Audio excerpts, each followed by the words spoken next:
Hello everyone, welcome back to our channel. We are back again with a new video. So today's video is about speeding up Python script for real project. In real project, Python script becomes slow because of inefficient loops, repeated computation, wrong data structures, input-output blocking, and ignoring built-in optimization.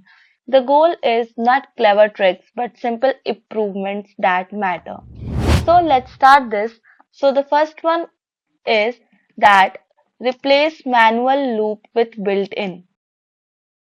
So this is a way faster method than manual loop because built-in runs an optimized C code.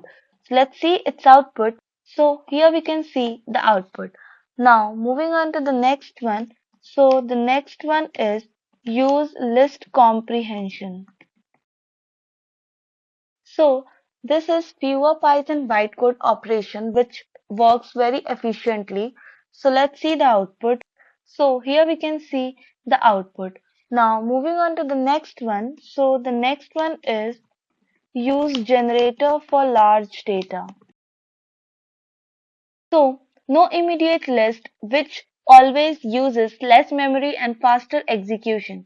So let's see its output. So here we can see the output. Now moving on to the next one. So the next one is use sed instead of loop for lookup.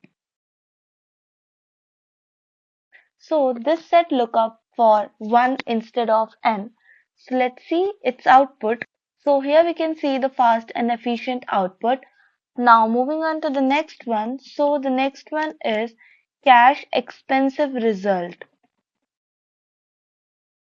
So in this example, second call uses cached result and first call uses the normal result. So let's see its output. So here we can see the output. Now moving on to the next one. So the next one is move constant work outside the loop. So here this avoids repeated calculations. So let's see its output. So here we can see the repeated calculation output. Now moving on to the next one. So the next one is use enumerate. So in this example, no manual index handling is required.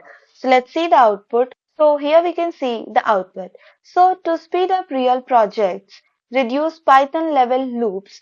This uses built-in and generators, choose correct data structure and cache repeated work. So if you like this video, do like, share, subscribe for more Python tutorials and thanks for watching today's video.